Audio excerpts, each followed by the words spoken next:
दोस्तों, अगर आप मेरे चैनल पर आए हैं तो कृपया चैनल को सब्सक्राइब करने के साथ साथ बेल आइकन पर क्लिक करके ऑल पर क्लिक कर देना जी।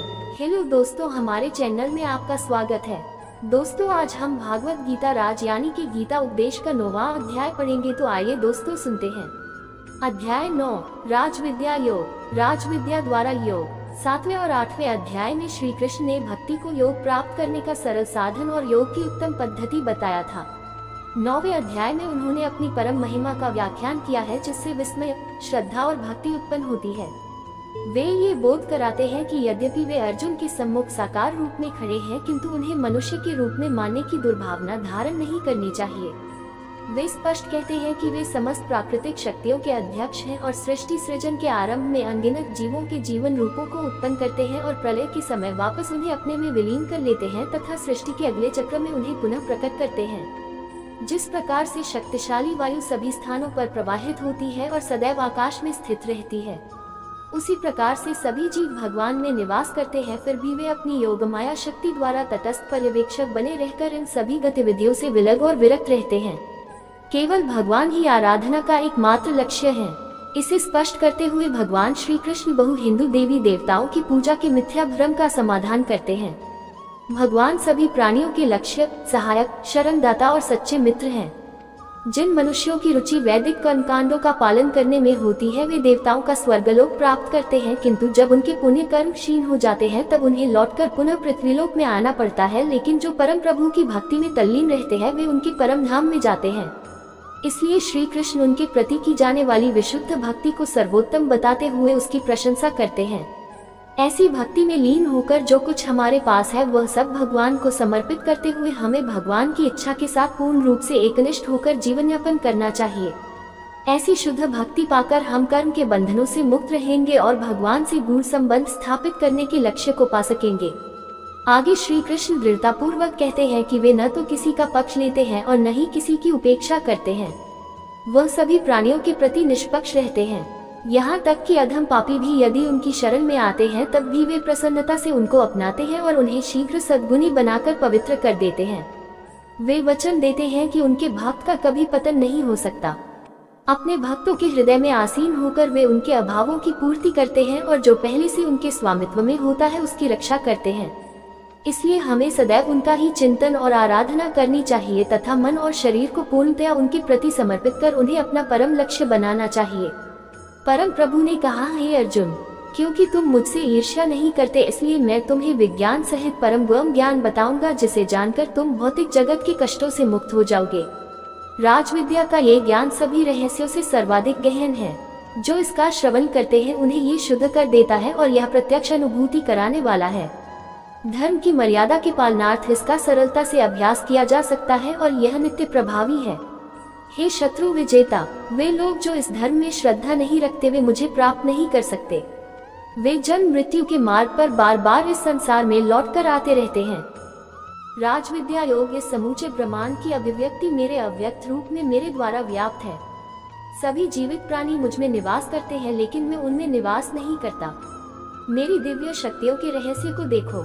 यद्यपि मैं सभी जीवित प्राणियों का रचयिता और पालक हूँ, तथापि मेरे द्वारा उत्पन्न प्राणी मुझ में स्थित नहीं रहते और मैं उनसे या प्राकृतिक शक्ति से प्रभावित नहीं होता। ये जान लो कि जिस प्रकार प्रबल वायु प्रत्येक स्थान पर प्रवाहित होती है और आकाश में जाकर स्थित हो जाती है, वैसे ही सभी जीव सदैव मुझ में स्थित रहते हैं। हे कुंती पुत्र, एक कल्प के अंत में सभी प्राणी मेरी आदि प्राकृत शक्ति में विलीन हो जाते हैं और अगली सृष्टि के प्रारंभ में मैं उन्हें पुनः प्रकट कर देता हूँ। प्राकृत शक्ति का अध्यक्ष होने के कारण मैं बारंबार असंख्य योनियों के जीवों को उनकी प्रकृति के प्रभाव के अनुसार पुनः उत्पन्न करता हूँ। हे धनंजय, इन कर्मों में से कोई भी कर्म मुझे बांध नहीं सकता। मैं तटस्थ नियामक के रूप में रहता हूँ और इन कर्मों से विरक्त रहता हूँ। हे कुंती पुत्र, ये प्राकृत शक्ति मेरी आज्ञा से चर और अचर प्राणियों को उत्पन्न करती है। इसी कारण भौतिक जगत में परिवर्तन होते रहते हैं। जब मैं मनुष्य रूप में अवतार लेता हूँ तब मूर्ख लोग मुझे समस्त प्राणियों के परमात्मा के रूप में पहचानने में समर्थ नहीं होते। प्राकृत शक्ति से मोहित होने के कारण ऐसे लोग आसुरी और नास्तिक विचारों को ग्रहण करते हैं। इस मोहित अवस्था में उनके आत्मकल्याण की आशा निरर्थक हो जाती है और उनके कर्मफल व्यर्थ हो जाते हैं और उनके ज्ञान की प्रकृति निष्फल हो जाती है। हे पार्थ, किंतु महान आत्माएं जो मेरी दिव्य शक्ति का आश्रय लेती हैं, वे मुझे समस्त सृष्टि के उद्गम के रूप में जान लेती है। वे अपने मन को केवल मुझ में स्थिर कर मेरी अनन्य भक्ति करती है। मेरी दिव्य महिमा का सदैव कीर्तन करते हुए दृढ़ निश्चय के साथ विनय पूर्वक मेरे समक्ष नतमस्तक होकर वे निरंतर प्रेमा भक्ति के साथ मेरी आराधना करते हैं। अन्य लोग जो ज्ञान के संवर्धन हेतु यज्ञ करने में लगे रहते हैं, वे विविध प्रकार से मेरी आराधना में लीन रहते हैं। कुछ लोग मुझे अभिन्न रूप में देखते हैं जो कि उनसे भिन्न नहीं है, जबकि अन्य मुझे अपने से भिन्न रूप में देखते हैं। कुछ लोग मेरे ब्रह्मांडीय रूप की अनंत अभिव्यक्तियों में मेरी पूजा करते हैं। मैं ही वैदिक कर्मकांड हूँ, मैं ही यज्ञ हूँ, मैं ही पितरों को दिया जाने वाला तर्पण हूँ, मैं ही औषधीय जड़ी बूटी और वैदिक मंत्र हूँ, मैं ही घी, अग्नि और यज्ञ का कर्म हूँ। मैं ही इस ब्रह्मांड का पिता, माता, आश्रय और पितामह हूँ। मैं ही शुद्धिकर्ता, ज्ञान का लक्ष्य और पवित्र मंत्र ओम हूँ। मैं ही ऋग्वेद, सामवेद और यजुर्वेद हूँ। मैं सभी प्राणियों का परम लक्ष्य हूँ और मैं ही सबका निर्वाहक, स्वामी, धाम, आश्रय और मित्र हूँ। मैं ही सृष्टि का आदि, अंत और मध्य विश्राम स्थल और मैं ही भंडार ग्रह और अविनाशी बीज हूँ। हे अर्जुन, मैं ही सूर्य को गर्मी प्रदान करता हूँ तथा वर्षा को रोकता और लाता हूँ। मैं अनश्वर तत्व और उसी प्रकार से साक्षात मृत्यु हूँ। मैं ही आत्मा और उसी प्रकार से मैं ही पदार्थ हूँ। वे जिनकी रुचि वेदों में वर्णित सकौम कर्मकांडों में होती है, वे यज्ञों की कर्मकांड द्वारा मेरी आराधना करते हैं। वे यज्ञों के अवशेष सोमरस का सेवन कर पापों से शुद्ध होकर स्वर्ग जाने की इच्छा करते हैं। अपने पुण्य कर्मों के प्रभाव से वे स्वर्ग के राजा इंद्र के लोक में जाते हैं और स्वर्ग के देवताओं का सुख ऐश्वर्य पाते हैं। जब वे स्वर्ग के सुखों को भोग लेते हैं और उनके पुण्य कर्मों के फल क्षीण हो जाते हैं, तब फिर वे पृथ्वीलोक पर लौट आते हैं। इस प्रकार वे जो अपने इच्छित पदार्थ प्राप्त करने हेतु वैदिक कर्मकांडों का पालन करते हैं, बार बार इस संसार में आवागमन करते रहते हैं। किंतु जो लोग सदैव मेरे बारे में सोचते हैं और मेरी अनन्य भक्ति में लीन रहते हैं एवं जिनका मन सदैव मुझ में तल्लीन रहता है, उनकी जो आवश्यकताएं होती है उन्हें मैं पूरा करता हूँ और जो कुछ उनके स्वामित्व में होता है उसकी रक्षा करता हूँ। हे कुंती पुत्र, जो श्रद्धा पूर्वक अन्य देवताओं की पूजा करते हैं, वे मेरी भी पूजा करते हैं, लेकिन वे ये सब अनुचित ढंग से करते हैं। मैं ही समस्त यज्ञों का एकमात्र भोक्ता और स्वामी हूँ, लेकिन जो मेरी दिव्य प्रकृति को पहचान नहीं पाते, वे पुनर्जन्म लेते हैं। जो देवताओं की पूजा करते हैं, वे देवताओं के बीच जन्म लेते हैं। जो पितरों की पूजा करते हैं, वे पितरों की योनियों में जन्म लेते हैं। भूत प्रेतों की पूजा करने वाले उन्हीं के बीच जन्म लेते हैं और केवल मेरे भक्त मेरे धाम में प्रवेश करते हैं। यदि कोई मुझे श्रद्धा भक्ति के साथ पत्र, पुष्प, फल या जल ही अर्पित करता है, तब मैं प्रसन्नता पूर्वक अपने भक्त द्वारा प्रेम पूर्वक और शुद्ध मानसिक चेतना के साथ अर्पित वस्तु को स्वीकार करता हूँ। हे कुंती पुत्र, तुम जो भी करते हो, जो भी खाते हो, पवित्र यज्ञाग्नि में जो आहुति डालते हो, जो भी दान देते हो, जो भी तपस्या करते हो, ये सब मुझे अर्पित करते हुए करो। इस प्रकार सभी कार्य मुझे समर्पित करते हुए तुम शुभ और अशुभ फलों के बंधन से मुक्त रहोगे। इस वैराग्य द्वारा मन को मुझ में अनुरक्त कर तुम मुक्त होकर मेरे पास आ पाओगे। मैं समभाव से सभी जीवों के साथ व्यवहार करता हूँ, न तो मैं किसी के साथ द्वेष करता हूँ और न ही पक्षपात करता हूँ, लेकिन जो भक्त मेरी प्रेममयी भक्ति करते हैं, मैं उनके हृदय में और वे मेरे हृदय में निवास करते हैं। यदि महापापी भी मेरी अनन्य भक्ति के साथ मेरी उपासना में लीन रहते हैं, तब उन्हें साधु मानना चाहिए, क्योंकि वे अपने संकल्प में दृढ़ रहते हैं। वे शीघ्र धर्मात्मा बन जाते हैं और चिरस्थायी शांति पाते हैं। हे कुंती पुत्र, निडर होकर यह घोषणा कर दो कि मेरे भक्त का कभी पतन नहीं होता। वे सब जो मेरी शरण ग्रहण करते हैं, भले ही वे जिस कुल, लिंग, जाति के हों और जो समाज से तिरस्कृत ही क्यों न हो, वे परम लक्ष्य को प्राप्त करते हैं। फिर पुण्य कर्म करने वाले राजर्षियों और धर्मात्मा ज्ञानियों के संबंध में कहना ही क्या है। इसलिए इस नित्य और आनंद रहित संसार में आकर मेरी भक्ति में लीन रहो। सदैव मेरा चिंतन करो, मेरे भक्त बनो, मेरी पूजा करो। अपने मन और शरीर को मुझे समर्पित करने से तुम निश्चित रूप से मुझको प्राप्त करोगे। गीता का ज्ञान कब तथा किसने, किसको सुनाया, किसने लिखा? कृपया विस्तार से बताएं। श्रीमद्भगवत गीता का ज्ञान श्री कृष्ण जी के शरीर में प्रवेश करके काल भगवान ने, जिसे वेदों व गीता में ब्रह्म नाम से भी जाना जाता है, अर्जुन को सुनाया। जिस समय कौरव तथा पांडव अपनी संपत्ति अर्थात दिल्ली के राज्य पर अपने अपने हक का दावा करके युद्ध करने के लिए तैयार हो गए थे, दोनों की सेनाएं आमने सामने कुरुक्षेत्र के मैदान में खड़ी थी।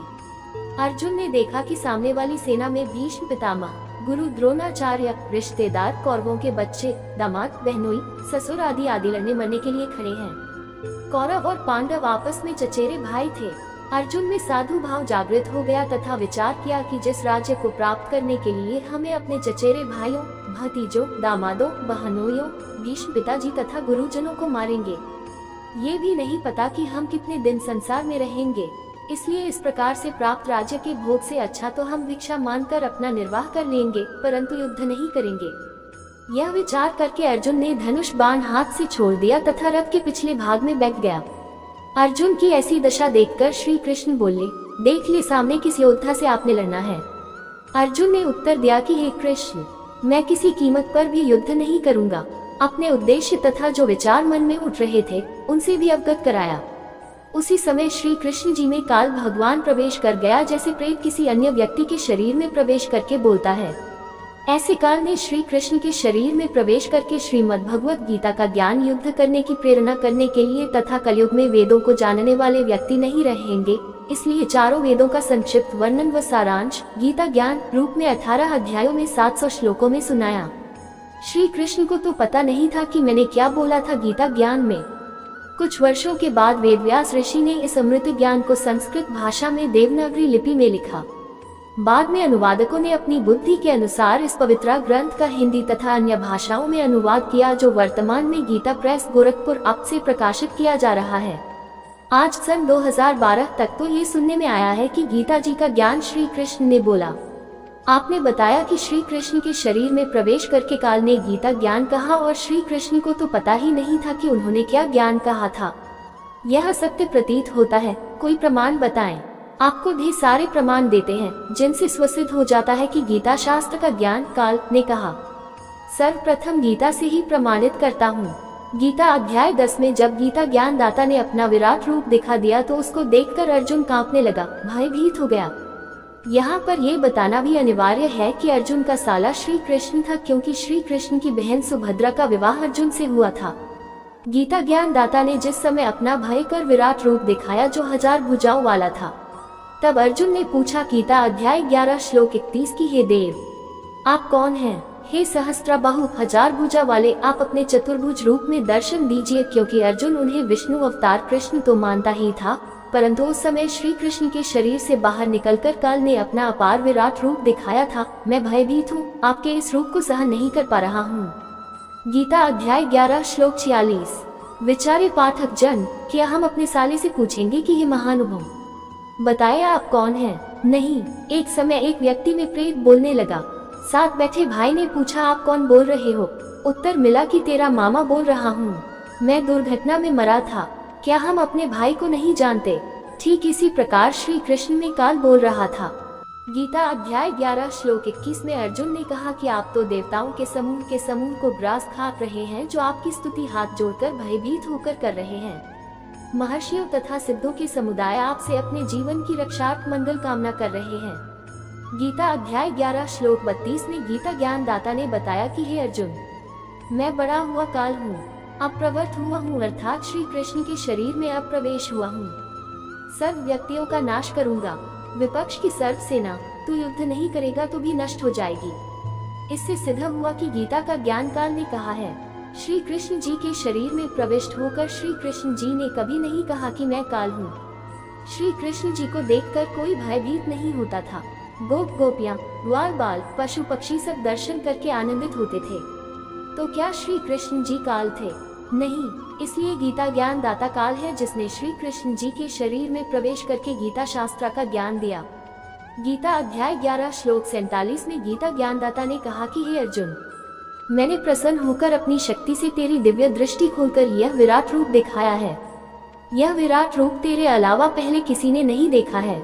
विचारणीय विषय। प्रिय पाठकों, महाभारत ग्रंथ में प्रकरण आता है कि जिस समय श्री कृष्ण जी कौरवों की सभा में उपस्थित थे और उनसे कह रहे थे कि आप दोनों कौरव और पांडव आपस में बातचीत करके अपनी संपत्ति राज्य का बंटवारा कर लो, युद्ध करना शोभा नहीं देता। पांडवों ने कहा कि हमें 5-5 गांव दे दो, हम उन्हीं से निर्वाह कर लेंगे। दुर्योधन ने ये भी नहीं मानी और कहा कि पांडवों के लिए सुई की नोक के समान भी राज्य नहीं है, युद्ध करके ले सकते हैं।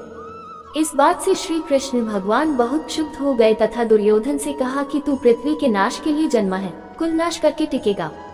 भले मानव, कहाँ आधा राज्य, कहाँ 5 गांव, कुछ तो शर्म कर ले।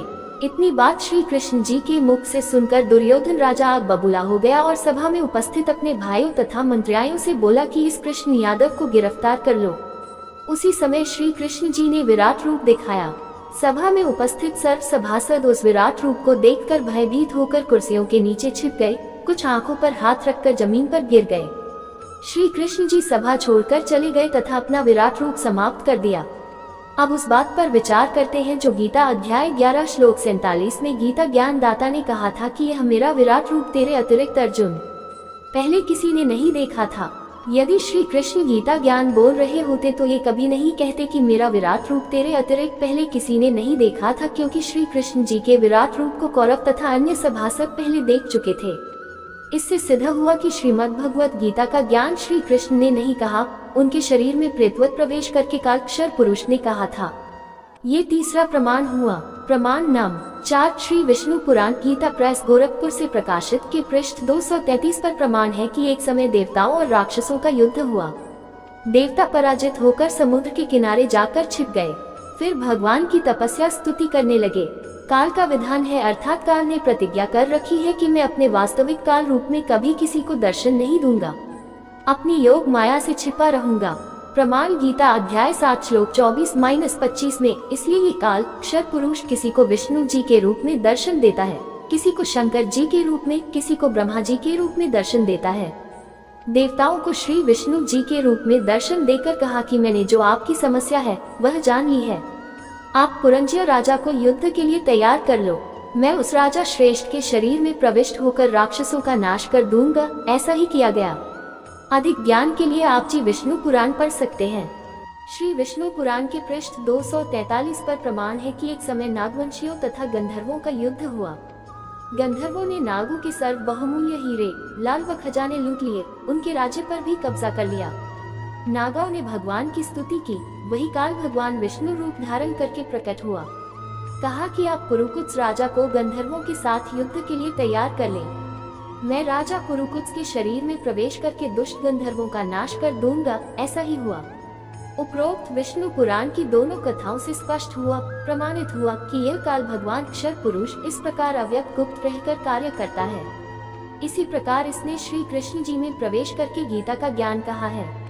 महाभारत ग्रंथ में गीता प्रेस गोरखपुर नंद से प्रकाशित में भाग 2 पृष्ठ 667 पर लिखा है कि महाभारत के युद्ध के पश्चात राजा युधिष्ठिर को राजगद्दी पर बैठाकर श्री कृष्ण जी ने द्वारिका जाने की तैयारी की।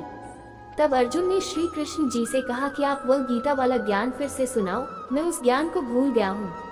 श्री कृष्ण जी ने कहा कि हे अर्जुन, आप बड़े बुद्धिहीन हो, बड़े श्रद्धाहीन हो, आपने उस अनमोल ज्ञान को क्यों भुला दिया। अब मैं उस ज्ञान को नहीं सुना सकता, क्योंकि मैंने उस समय योगयुक्त होकर गीता का ज्ञान सुनाया था। विचार करें, युद्ध के समय योगयुक्त हुआ जा सकता है तो शांत वातावरण में योगयुक्त होने में क्या समस्या हो सकती है। वास्तव में ये ज्ञान काल ने श्री कृष्ण में प्रवेश करके बोला था। श्री कृष्ण जी को स्वयं तो वह गीता ज्ञान याद नहीं। यदि वे वक्ता थे तो वक्ता को तो सर्व ज्ञान याद होना चाहिए। श्रोता को तो प्रथम बार में 40% ज्ञान याद रहता है। इससे सिद्ध है कि गीता का ज्ञान श्री कृष्ण जी में प्रवेश होकर कालक्षर पुरुष ने बोला था। उपरोक्त प्रमाणों से स्पष्ट हुआ कि श्रीमद् भगवत गीता का ज्ञान श्री कृष्ण ने नहीं कहा। उनको तो पता ही नहीं कि क्या कहा था। श्री कृष्ण जी के शरीर में प्रवेश करके काल पुरुष क्षर पुरुष ने बोला था।